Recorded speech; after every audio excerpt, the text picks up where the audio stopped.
Digi lessons from the house of Navankur में आप सभी का स्वागत है।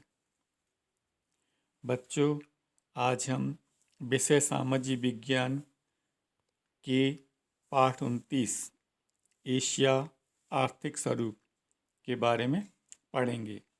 आइए सीखें। एशिया महाद्वीप में कृषि का क्या महत्व है। नंबर दूसरा है, महाद्वीप में खनिज और ऊर्जा के कौन कौन से संसाधन हैं। तीसरा है, महाद्वीप में प्रमुख उद्योग धंधे एवं यातायात का विकास किस प्रकार हुआ है। चौथा है, कृषि, खनिज, ऊर्जा के साधन, उद्योग धंधे तथा यातायात साधनों का एशिया के आर्थिक विकास में क्या योगदान है। पांचवा है, एशिया में भारत की स्थिति का महत्व एवं प्रमुख देशों की जानकारी। बच्चों, आप जानते हैं एशिया विश्व का सबसे बड़ा महाद्वीप है।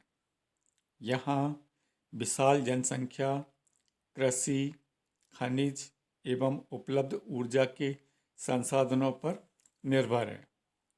प्रकृति से प्राप्त वे पदार्थ जिन्हें मानव ने अपने लिए उपयोगी बना लिया है, वे संसाधन कहलाते हैं।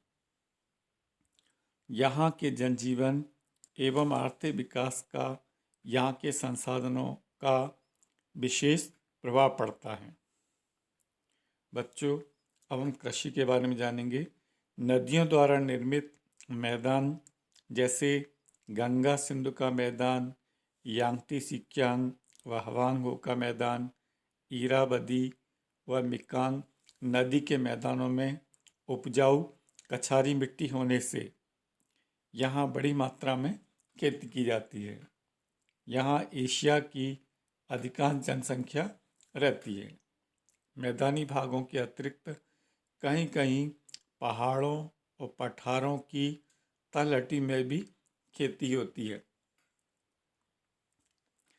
महाद्वीप की मुख्य फसलें हैं चावल, गेहूँ, मक्का, गन्ना, चाय, कपास, रेशम, जूट, जूट को पटसन भी कहते हैं, रबर, तंबाकू, मसाले एवं फल। एशिया महाद्वीप के भारत में चाय, चीन में रेशम, बांग्लादेश में जूट और इंडोनेशिया में रबर ऐसी मुख्य फसलें हैं जो इन देशों की आर्थिक स्थिति को मजबूत आधार प्रदान करती हैं। बच्चों, अब हम खनिज एवं ऊर्जा के साधन के बारे में जानेंगे। कृषि में विभिन्न फसलों के उत्पादन के साथ साथ खनिज एवं ऊर्जा के साधन भी किसी भी देश की आर्थिक स्थिति को मजबूत आधार प्रदान करते हैं, क्योंकि खनिज एवं ऊर्जा के साधन ही उद्योगों के मुख्य आधार होते हैं। चीन, जापान, भारत, रूस में कोयला, ईरान, इराक, कुवैत और संयुक्त अरब अमीरात में पेट्रोलियम पदार्थ ऐसे खनिज हैं जो इन देशों की आर्थिक स्थिति को मजबूत करने में महत्वपूर्ण भूमिका निभाते हैं। इसी प्रकार टिन का उत्पादन मलेशिया में होता है। लोहा भारत, चीन तथा रूस में बहुतायत में मिलता है। उपरोक्त खनिजों के अलावा मैग्नीज, तांबा, अभ्रक, सीसा, सोना आदि खनिज एशिया महाद्वीप में अधिक मात्रा में पाए जाते हैं। एशिया महाद्वीप के खनिज पदार्थों के क्षेत्रीय वितरण को जानने के लिए मानचित्र क्रमांक 12 को ध्यान से देखिए। बच्चों, ये आप मानचित्र देख रहे हैं, ये एशिया का मानचित्र है और इसमें प्रमुख फसलें दिखाई गई हैं। ये नीचे संकेत दिए हुए हैं और उसके चिन्ह भी दिए हुए हैं। कौन सी फसल कहाँ पैदा होती है इस मानचित्र में आप देख सकते हैं। दूसरा ये मानचित्र है, इसमें एशिया में खनिज एवं उद्योग कहाँ कहाँ प्राप्त होते हैं उसके बारे में दिखाया गया है। इसमें भी नीचे खनिज और उद्योगों के नाम दिए हुए हैं। तो ये चिन्हों के माध्यम से हम देख सकते हैं कि कौन सा खनिज कहाँ प्राप्त होता है और कौन से खनिज के कहाँ उद्योग हैं। बच्चों, किसी महाद्वीप के कृषि, खनिज एवं ऊर्जा के संसाधनों का प्रत्यक्ष प्रभाव वहाँ के उद्योगों पर भी पड़ता है। एशिया महाद्वीप में भी इनका बहुत प्रभाव देखने को मिला है। लोहा इस्पात उद्योग का सबसे अधिक विकास रूस, चीन और भारत में हुआ है। यहाँ से लोह इस्पात का सामान निर्यात किया जाता है। निर्यात माने कि बाहर देशों में भेजा जाता है। खनिज तेल से संबंधित उद्योगों का विकास ईरान, इराक, कुवैत, रूस, चीन, भारत आदि देशों में भी हुआ है। इसी प्रकार चीन, भारत और जापान में सूती वस्त्र तथा चीन और जापान में रेशमी कपड़ा बनाने के कारखाने बहुत अधिक हैं। उद्योगों के वितरण को मानचित्र क्रमांक 12 में आप देख सकते हैं। दक्षिण पूर्व एशिया के देशों भारत, इंडोनेशिया, मलेशिया आदि में शक्कर तथा रबर के कारखाने हैं। ये सभी उद्योग इन देशों की आर्थिक स्थिति को मजबूत बनाते हैं।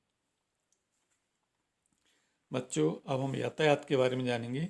प्राचीन काल से ही एशिया में यातायात के साधनों का अच्छा विकास हुआ है।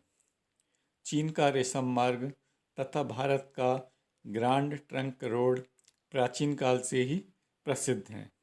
इस महाद्वीप में चीन, जापान, भारत, सिंगापुर, पाकिस्तान, बांग्लादेश, रूस ऐसे देश हैं जहां सड़कों का विकास बड़े पैमाने पर यानी बहुत अधिक हुआ है, जिससे इन देशों के उद्योगों और व्यापार में बहुत उन्नति हुई है और वहाँ की आर्थिक दशा भी मजबूत हुई है।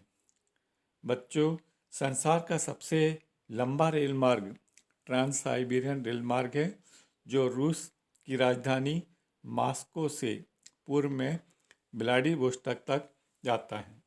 यह मार्ग यहाँ के आर्थिक विकास में महत्वपूर्ण योगदान देता है। इस तरह भारत, चीन, जापान आदि देशों के विकसित रेल मार्गों ने भी वहाँ की आर्थिक स्थिति के विकास में सहयोग किया है।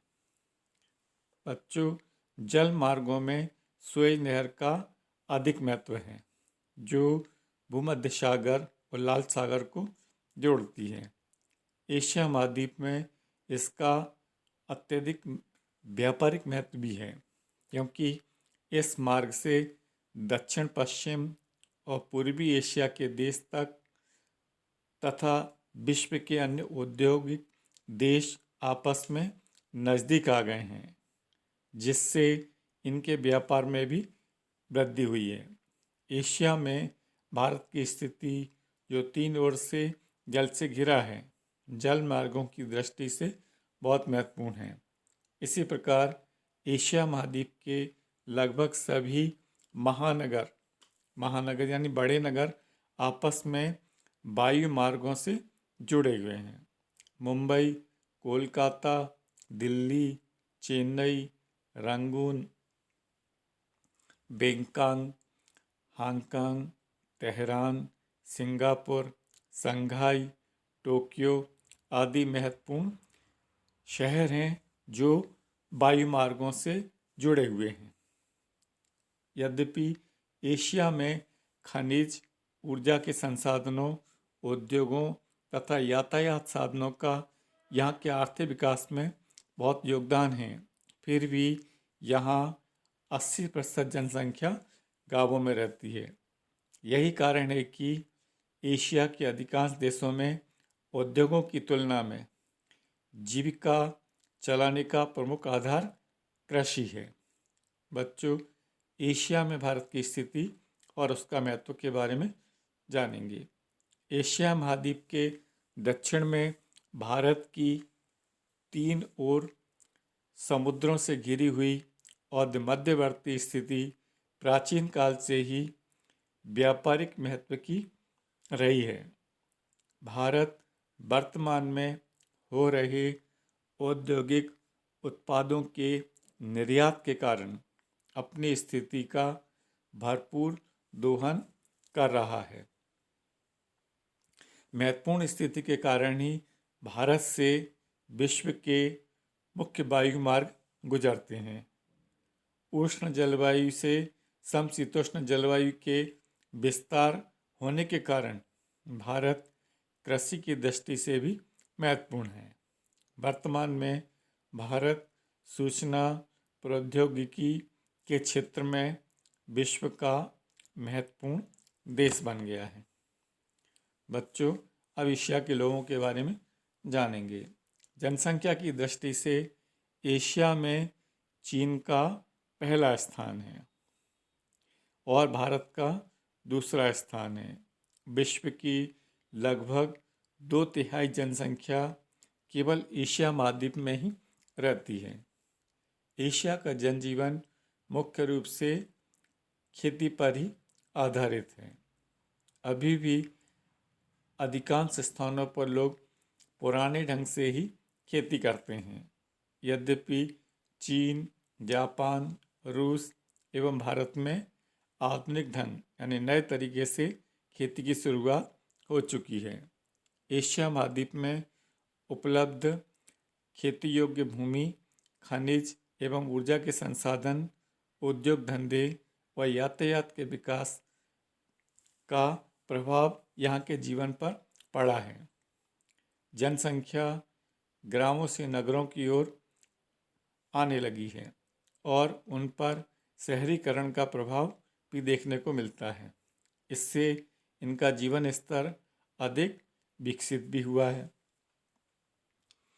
बच्चों, मानव भूगोलवेत्ताओं के अनुसार एशिया में मुख्य रूप से काकेशियन, मंगोलायड प्रजातियां और इनकी मिली जुली प्रजातियां रहती हैं। महाद्वीप में कुछ भ्रमणशील व घुमंतु जातियां भी हैं। घुमंतु ये माने घूमने वाली, जैसे उत्तरी एशिया में समोएडीज, याकूत स्टेपी प्रदेश के किर्गिज और कज़ाक, मध्य एशिया में कालमुक, अरब के बद्दू इत्यादि। धन्यवाद।